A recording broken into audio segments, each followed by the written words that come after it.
Thank you. It is Friday the 13th, and while I am not by nature a superstitious guy, it has unquestionably been Joe Biden's worst week as president. Coincidence?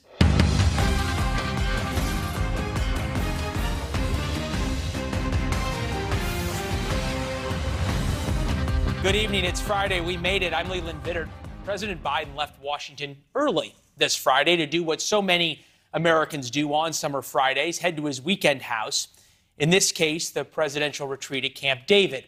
Unlike the rest of us, he faces crises on multiple fronts. The southern border is a problem.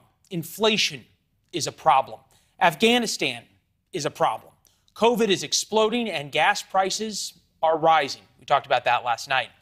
His political savior rests in a $3.5 trillion pork barrel buffet that is in serious trouble. Just ask Joe Manchin about that, the senator from West Virginia. For those of you who think visually, we have showed you exactly what $3.5 trillion is. It's 3.5 million piles of $1 million. From Punchbowl, that's the online political daily that touts itself as a nonpartisan and non-judgmental news source, and it actually does a pretty good job of both. Biden is getting knocked around pretty hard. The administration's messaging has been inconsistent as well. The White House seems to be reacting to events instead of leading them, as it did during Biden's first few months in office. This happens, they write, to every administration at some point. The key question is how long it lasts. Times like this, we bring in News Nation Washington correspondent Kelly Meyer, a very steamy Washington, D.C. this Friday night with everything the administration's dealing with. All right, Kelly, they seem to realize that they've got a problem on their hands, huh? Yeah, hey, Leland, definitely feeling the heat. The president hoped he would have a nice, relaxing vacation weekend, and his press folks were hoping they would be taking a victory lap on this infrastructure deal here in the Senate this week. But instead, they are dealing with a growing list of issues, as you mentioned. First, inflation.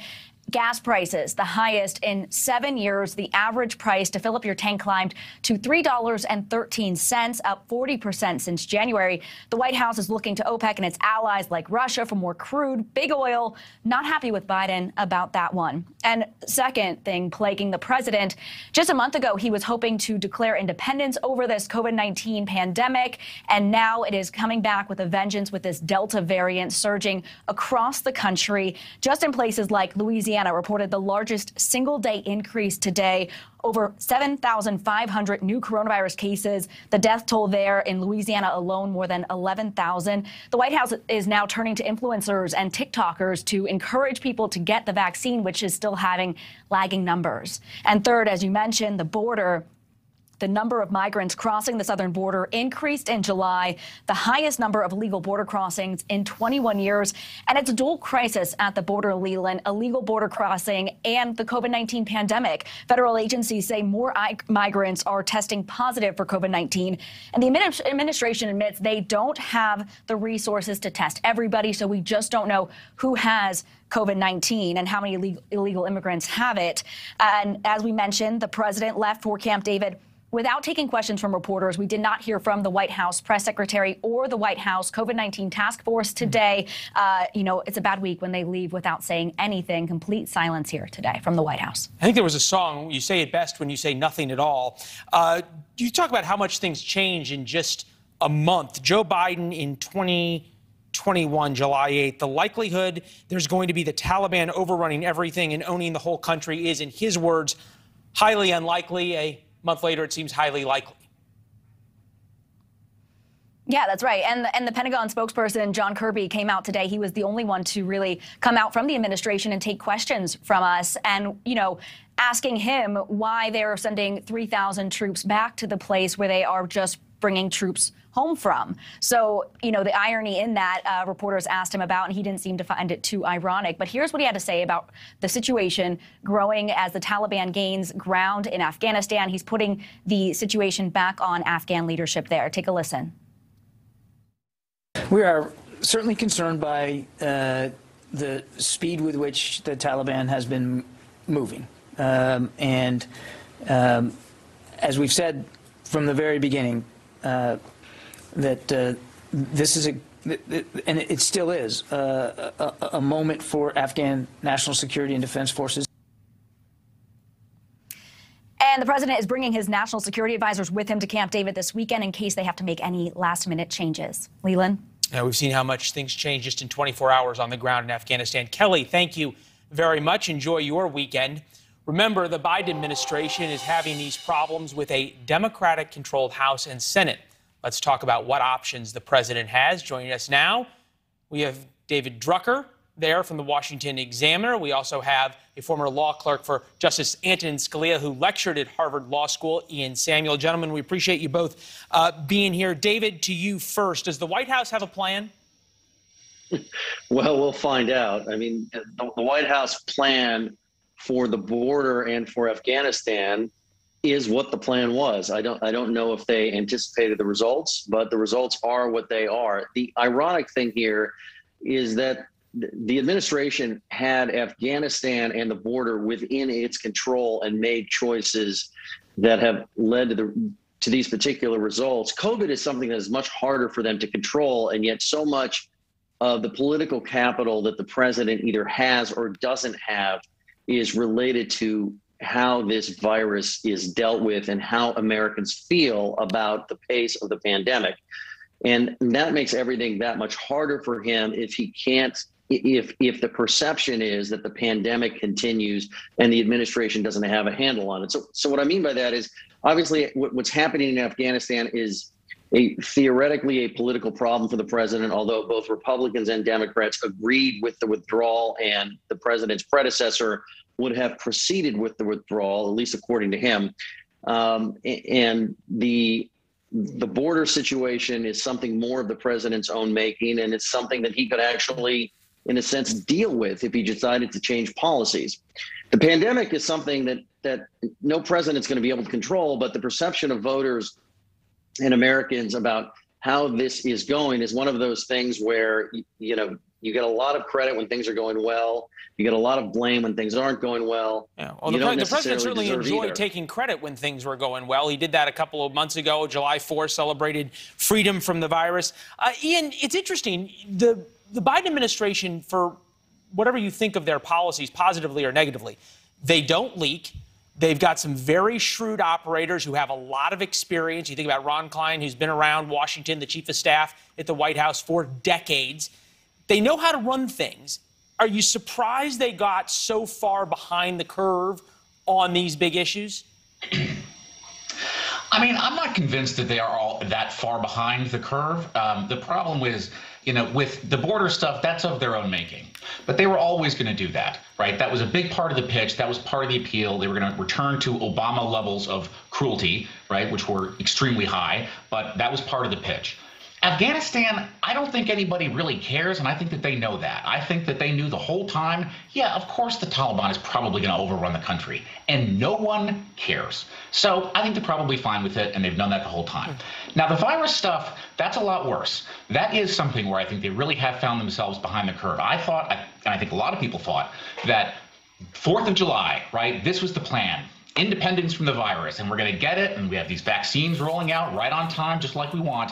And then this variant comes out, and all of a sudden, you've got pockets of resistance. You've got a lot of people who don't want to get vaccinated. And as it turns out, not for any dishonest reason, but there are breakthrough infections. The efficacy of the mRNA vaccines starts to drop a little faster than we wanted. And then I do think they've gotten surprised, and I'm not sure that they really have a clear idea of what to do about that. Well, the one thing they did do is they started chastising the reporting on it. They chastised the New York Times and CNN as well. David, real quick, I only got about 30 or 40 seconds. Do you agree with Ian that Afghanistan comes and goes, Kabul falls, the U.S. Embassy burns, and there's a big yawn in America? I agree with him that there's a big yawn in America based on what they see now. But if the results of what we're seeing become a threat to the homeland, all of a sudden it is Biden's problem and voters will hold him responsible. And on the virus, I think that there's nothing he necessarily could have done, but because he ran on shutting down the virus, Americans are going to hold him responsible. If the virus is not shut down, they're going to credit him if it is, even if neither of those things are something he deserves to get credit for. Interesting conundrum. Gentlemen, thank you very much. Ian and David, we'll have you guys both back. Thank you. Great, thanks. All right. Thanks a lot. Like everybody, you wake up this morning, you grab a cup of coffee. The last thing I certainly expected to read is good news about COVID, especially just heard after that conversation. In short, the Delta variant combined with threats of vaccine mandates means that more people are getting vaccines.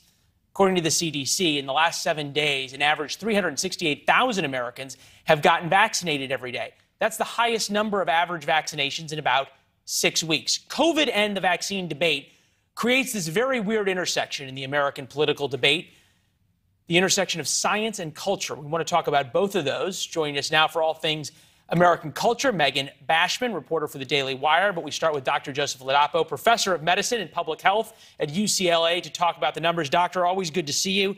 We appreciate the time. You know, back in high school, they used to talk about kids being scared straight. Have people been scared now by the Delta virus to be scared vaxxed? Yes, I think there is a segment of the population that, was delaying vaccination for whatever reason. Maybe they just hadn't gotten around to it, or they were waiting to see if there might be more information about its safety or its effectiveness, who have been scared. Certainly, that's a reasonable conclusion from the uptick that we've seen with the Delta variant wave. Interesting. The other side of that coin, which is being talked about, is the fear of more vaccine mandates and vaccine passports, of people saying, well, gee, if I can't go out to eat in New York City or I can't go to the gym, okay, I'll go get vaccinated. This just crossed a couple of hours ago, Megan, from our friends up north, that being the Canadians. As soon as possible in the fall and no later than October, the government of Canada will require employees in federally regulated air, rail, and marine transportation sectors to be vaccinated. The vaccination requirement will also extend to certain travelers. This includes all commercial air travelers. Two questions, actually only one. Only a matter of time before something like that comes to the United States? I mean, we're already seeing it hit in places like California. And, there's been a lot of signaling from the airlines that this is something they may institute. So I think it's pretty different, though, and you'd agree. It's different if the airlines, a private company, does it versus the government mandating it.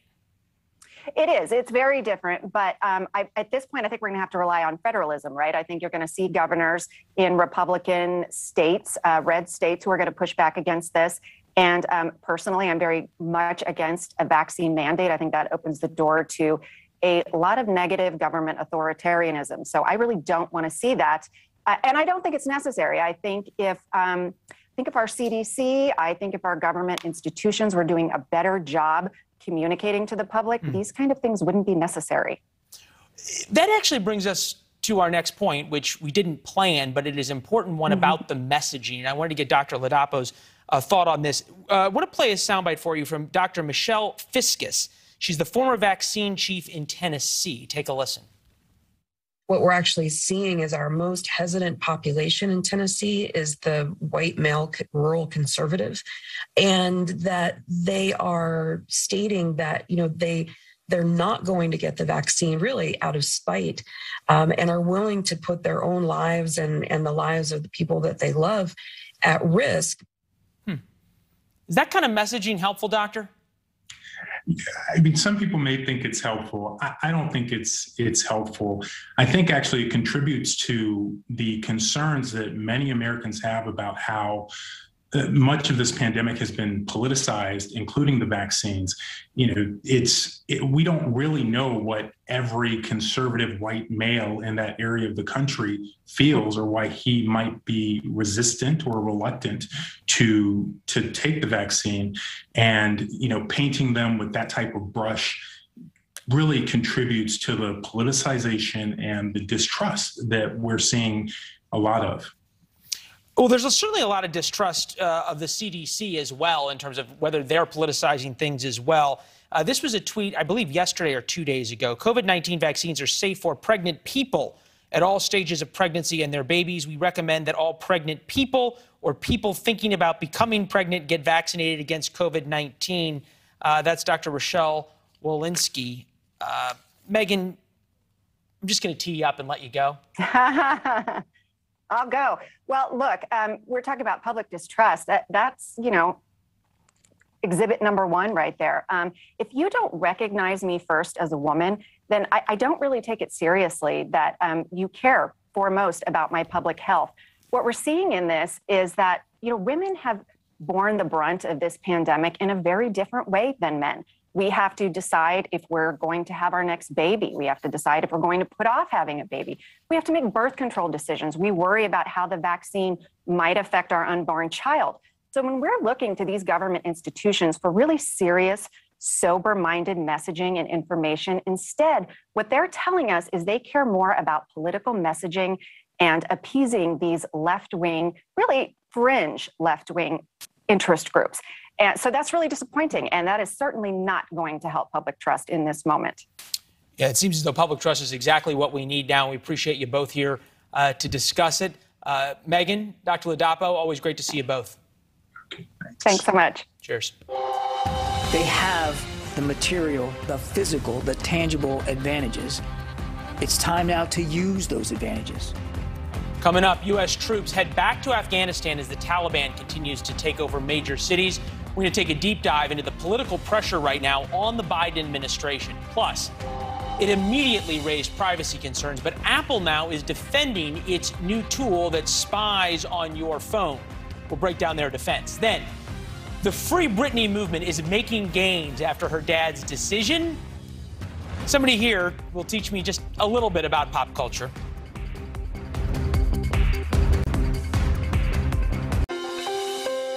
Welcome back. As you get ready to have a great weekend, take pictures of your family and friends having fun this summer weekend. Don't worry. Apple says you just don't understand how good it is that they are spying on your phone. And we shouldn't worry about opening the Pandora's box of big tech, now checking our devices, things they, big tech, in their infinite wisdom find objectionable. In step one, they say they will only look for images of child sex abuse and then help law enforcement track down child predators and abusers. As we said, step one. Here is Apple's software chief telling us why it's just going to be okay. There's a degree of analysis done on your device as it uploads a photo to the cloud, so that the cloud then can do the other half of the algorithm. And if and only if you meet a threshold of something on the order of 30 known child pornographic images matching, only then does Apple know anything about your account and know anything about those images. With us tonight to help us untangle what this means to you, Sharon Bradford Franklin, expert on surveillance and privacy, co-director of the Security and Surveillance Project at the Center for Democracy and Technology. We appreciate you, Sharon, and the work you do as well. Should we feel better based on what Craig Federighi of Apple just said? So Apple's goals here are important and admirable, and Apple has indeed made a number of policy choices designed to limit the reach of the tools that they are creating and installing on everyone's phone. But no, you should not feel fully comforted, because these policy choices can easily give way in the face of demands that Apple expand and repurpose its new tools. So, for example, Apple has decided that with the tool in Messages that will notify a parent when there is a sexually explicit image sent to or from a young child. There's a policy choice they've made that first that young child will receive a warning that if they choose that's the thing you can opt in or opt out of, right? Versus the scanning of every image. That just happens because you own an iPhone. This is a New York Times op-ed. We understand there's a lot of Apple employees who are upset about it, and these are two professors who wrote, even some democracies criminalize broad categories of hate speech and blasphemy would be able to resist the demands of legitimately elected governments to use this technology to help enforce those laws. It seems as though once you get into the business of looking in people's devices, governments can tell Apple to look for all sorts of things on people's devices. Yeah, that's a real concern. There are two different tools that we're talking about. One is a tool in messages, and the other is when people upload their photos. Yeah, but the one in messages you can opt in or out of. So we'll leave that to the side. We'll talk about this broad-based surveillance. Sure, there's absolutely a risk. So right now, Apple is limiting the photo scanning to scanning for hash images of child sexual abuse material. But absolutely, the next thing to come down is going to be government requests to scan for terrorist content. And terrorist content is very contextual and varies government by government. One government's terrorist is another government's freedom fighter. And the context really matters there too. So absolutely. So in other words, Apple is installing software on our phone that they could very easily tailor to look to all sorts of things. They could tailor it to help the Chinese crack down on dissidents more than they already do. They could tailor it. You say terrorists. It was interesting. It was 5 years ago that Apple decided not to help the U.S. government when it came to terrorists.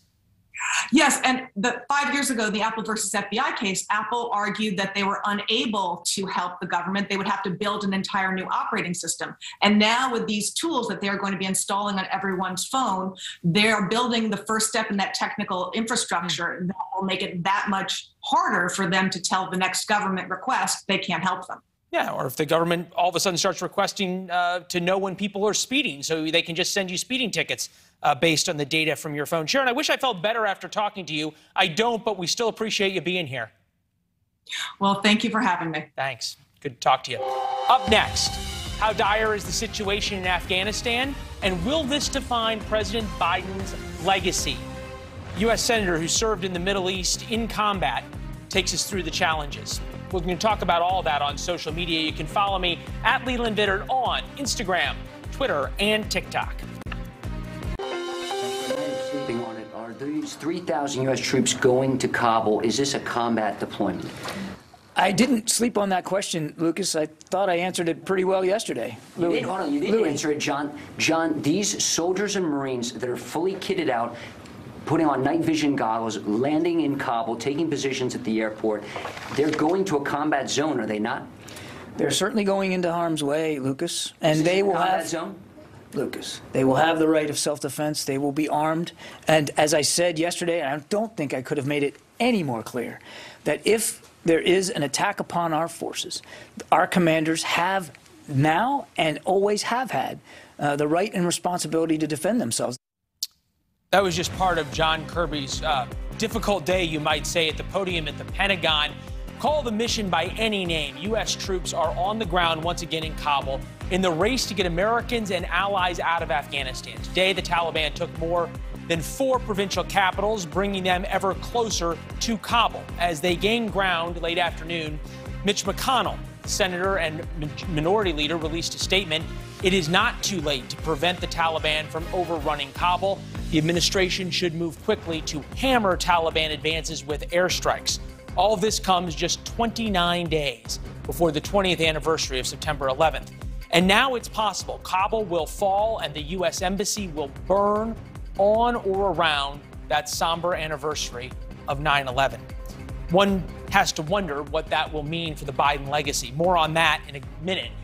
But just think back in 20 years after the attacks, Al-Qaeda, at the great cost of American blood, has a diminished presence in Afghanistan. They're down to about 250 fighters, but the hole being left with the withdrawal of U.S. troops undoubtedly creates an opening for Al-Qaeda and other terrorist groups to reorganize.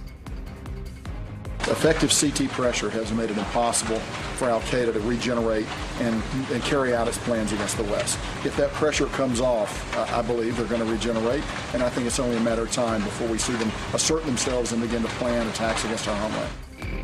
All right, they say right now Al-Qaeda in Afghanistan is unlikely to have the capability to carry out an attack on foreign soil against the United States, but as you just heard, the planning would be underway soon. The Taliban proudly shows its depravity. The Wall Street Journal reports summary executions as they take over towns. The kidnapping girls continues as child brides and other atrocities are being committed by the Taliban. Too grotesque to discuss here. Sufficing to say, the Taliban is picking up where ISIS left off there in Syria. As the Afghan army continues to crumble and melt away, Canada announced it's going to accept 20,000 Afghan refugees. They're going to give priority for those who are in danger, and the Brits say they are sending troops to help evacuate its civilians. This brings us to tonight's deep dive, Afghanistan, but don't worry, perhaps. The Biden administration has new hope, a new policy. Well, okay, maybe it's not a policy. It is a request, though, that has been summarized by the New York Times. Here is the headline you can see there. U.S. asks Taliban to spare its embassy in coming fight for Kabul. The demand seeks to stave off an evacuation of the embassy by dangling aid to future Afghan governments, even ones that include the Taliban. With that, we are joined by Senator Joni Ernst, sits on the Armed Services Committee and served in the military for more than 23 years as a commander during Operation Iraqi Freedom. Nice to see you, ma'am. We appreciate it. Thank you. Yes. Thanks. Okay, so I guess now we're going to ask the Taliban to be nice. Is that going to work? Well, we all know how kind and considerate the Taliban is. Yeah. I think this is absolutely absurd that the Biden administration would believe the Taliban would cut us any deals at this point. They have rapidly advanced through Afghanistan. They are miles away from the capital city of Kabul, where our embassy sits. And to think that they would allow us a safe exit is really pretty incredible. So I am thankful that at least we are sending additional troops to safeguard the Americans that are still at the embassy. But for heaven's sakes, the Biden administration, this is on their shoulders. A haphazard withdrawal from Afghanistan, leaving not only our embassy workers, our officials there, but many of our Afghan friends and allies in jeopardy. Would you agree with Senator McConnell that we need airstrikes? Absolutely, I agree with Leader McConnell. I think he is spot on, and I think our military leaders are spot on as well. They can orchestrate a way to hold Kabul if the administration would allow them to do so. It is unfortunate that we are at this point, and the Taliban has gained strength, and so has al-Qaeda. Well, and the Taliban has broken every deal they've made. They've said all along here there was a number of things they weren't going to do. Trust a terrorist at your own peril, and that's exactly what's happening. Interestingly enough, though, we talk about this policy of the Biden administration, this haphazard withdrawal, announcing out by August 31st, et cetera. This didn't start with the Biden administration. It started with the Trump administration. Take a listen. A hasty withdrawal would create a vacuum that terrorists, including ISIS and al-Qaeda, would instantly fill, just as happened before September 11th. So that was the president back describing his policy, but he is the one, and his administration is the one who negotiated with the Taliban and set this withdrawal date for August 31st and said that Americans were going to leave Afghanistan and give it up to the Afghans. You are absolutely correct. And as I reminded the administration officials last week during our all senators briefing on Afghanistan, I reminded them that everyone in this room, or nearly everyone in this room, disagreed with the Trump administration's policy. We do know that a hasty withdrawal will leave a vacuum. That's exactly what we are seeing with President Biden. It is very unfortunate. I wish the administration had heeded the advice of all of their military leaders, the folks at the State Department. They knew this is what was going to happen, and we see it unfolding in front of our eyes today. And unfortunately, that means a lot of lives will be lost. You think the Biden administration is using the Trump policy as cover to get out of a war that is unpopular, but leaving is sort of equally unpleasant? Well, they would love to use the Trump administration as cover. We know that we can't continue with various wars, but I would happen to say that, of course, al-Qaeda is still in Afghanistan. ISIS still exists in various pockets through the Middle East. And of course, we see the Taliban sweeping across the country. It is so unfortunate because our country is still at risk from these violent extremist organizations. So we really do have to counter them. And the best way to do that is by having our troops on the ground. And thank God for the wonderful men and women that have served our great United States military in the Middle East, because they have prevented 2 decades of attacks on our homeland. Yeah, and once again, going into harm's way as you did so many times. Senator, we always appreciate your time. Thank you. Thank you, Leland. Good to see you. It's going to be a long weekend for folks watching this. In the White House Situation Room, U.S. troops are on the ground in Kabul. We understand U.S. Marines have just landed at the airport. Another couple thousand are heading there as the Taliban gets closer and closer. Apparently, things at the U.S. Embassy are worse than we are being told. NPR reporter Tom Bowman tweeted today, the situation at the U.S. Embassy in Kabul is more dire than the State Department is saying. Mail has stopped. Nearly all employees are packing up, and a very small number will head to another location.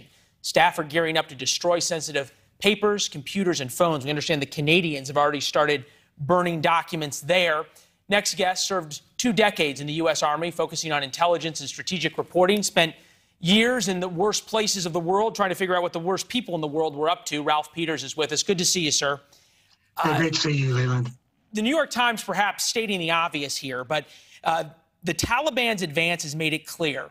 America's 20-year effort to turn the Afghan military into an independent fighting force has failed. Well, no kidding.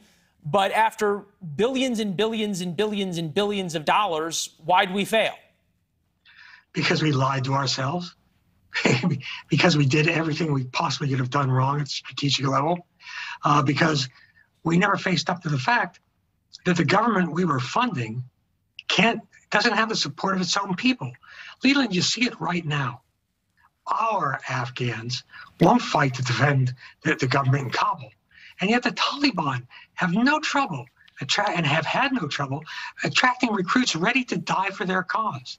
Now, as an American, with my American hat on, I despise the Taliban. I'd like every one of them dead. But if I put on my Afghan hat, sorry, folks, they're the Minutemen, the Taliban, and we're the Redcoats. Explain that a little bit further, in that the Taliban is won the hearts and minds of the people there? Well, they obviously have more support. War's about what you're willing to die for. And obviously, young Afghans have not been and are not willing to die for the Kabul government. And yet there has been no end of Afghans willing to fight and die for the Taliban. Now, look, Leland, we didn't learn the lessons of Vietnam. And we did the same thing over and over again. In Vietnam, as in Afghanistan, we weren't supporting a government that the people themselves wanted. We supported a government that said what we wanted them to say, that spoke English, that knew how to tie a four-in-hand tie. And then as in Vietnam, we poured tremendous wealth into a poor country. What did it do? It immediately corrupted them. The rule should be first win the war, then rebuild the country, if you got to rebuild it at all. So we corrupted them. We backed a government the local people did not support.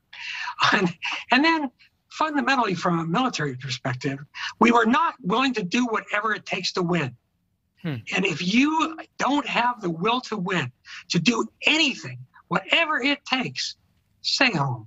Well, and clearly the Taliban has the will to do whatever it takes. That's correct. As did the North Vietnamese, as did the Viet Cong. We've got to figure this out at some point. Again, if you're not willing to do what it takes, stay home. I'm tired of dead Americans. And, Biden screwed up the way he did this. But he's fundamentally right that we should not be giving American blood to support a government that's not supported by the Afghan people. And the test is simply, will they fight and die for that government? The answer is no. Well, clearly they're not. Even John Kirby, who had a really bad day at the podium at the Pentagon, kept being asked, why is the Afghan army so bad after all of this blood and treasure that the U.S. has poured in? And he finally just said, money can't buy will. They're better equipped. They outnumber the Taliban. They're better trained. They're better paid. They have all these U.S. weapon systems, but money can't buy will. I wanted just to get your thought in terms of what the Taliban has taken over. We keep saying different city names, and it's easy to not really know what that means. Kandahar has a population of 391,000 people. By rough comparison, that's the size of the city of New Orleans here in the United States. The Taliban is going to go from sort of being these ragtag terrorist organization to now being a real government they already have captured helicopters. They're going to have airports. This is going to be a very different kind of enemy than just your run-of-the-mill terrorists. Well, certainly it will be. Now, the equipment will break down. They'll have trouble maintaining the helicopters. I'm not really worried about how much gear they're taking over, although I hate to see the waste at the taxpayers' expense. And the Taliban have run Afghanistan before. They ran it badly. It's no picnic. It's not going to be a picnic for women and children. Like, I am sorry for the decent people in Afghanistan.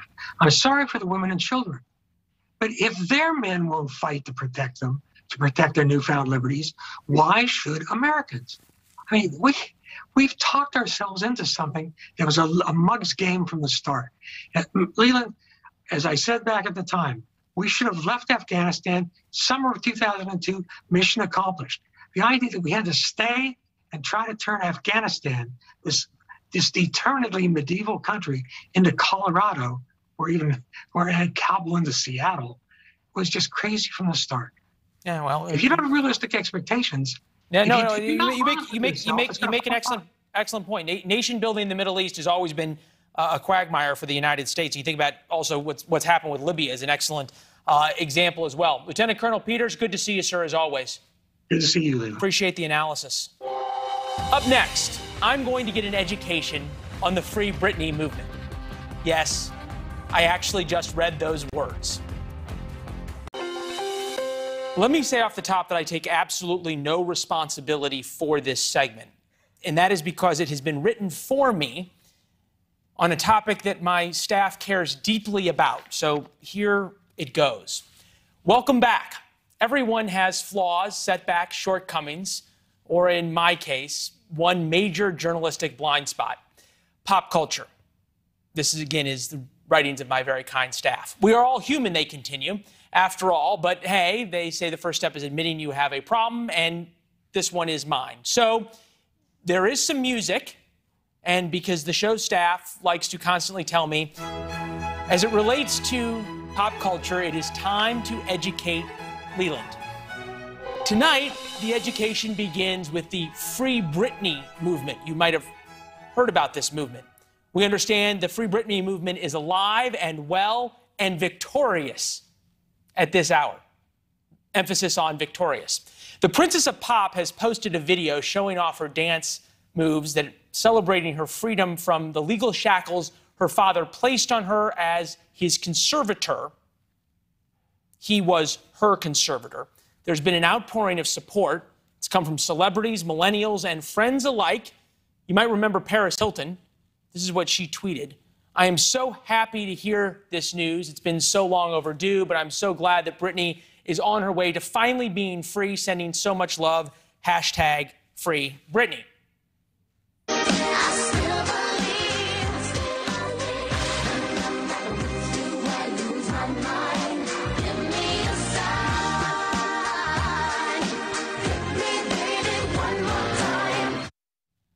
Alicia Silverstone wrote, we were wondering what our dog was thinking about, and we couldn't agree more. We stand with you, Britney. All right, so to help with my journey towards enlightenment, we bring in the guru of all things Britney, Jen Lammers, an extra correspondent. Jen, good to see you. All right, so we understand Britney is not fully free, correct? As tragic as that is? She's not. Okay. That's exactly right. So it's important to know this is not a done deal. It's close. It's a big step with Jamie Spears agreeing to step down in the near future once a transition plan is in place. But he has been the biggest voice of opposition in any changes to Britney's conservatorship.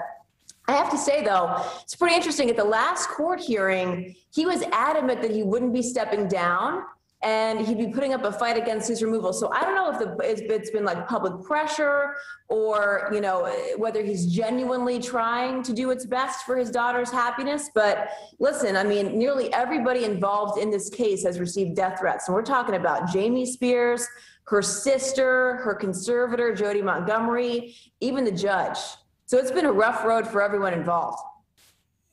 Yeah, it's sort of really sad in so many ways on a serious level. It's a 39-year-old woman who clearly has some issues. Whether or not that means that someone should basically be able to decide everything for her, including what she does with her body, is a different question. Something that's sort of been peculiar to me about this is that there's all sorts of entertainers and rock stars, you report on them all the time, who've got drug problems, drinking problems, who drive their cars too fast, who engage in all sorts of just sort of bizarrely terrible behavior that for someone who wasn't a rock star would certainly be problematic. Yeah. How does Britney Spears end up with behavior that is so problematic that she is in this conservatorship where her dad controls everything about her? Well, you know, Amanda Bynes was actually another celebrity who was under conservatorship, but it's true. I mean, you have seen, you know, stars like Demi Lovato. She's had her share of drug problems, you know, threats on her own, taking her own life, in which we've been seeing, you know, throughout her documentary, and she's been very public with her battles. So yeah, it makes you wonder why someone like her, who's in control or was in control of the $60 million estate, who's been one of the most successful pop stars of all time, she has to be, I would say, the highest functioning conservatee that I've ever heard of. So if this conservatorship ends and she's high functioning, as you point out, what's next once she's freed?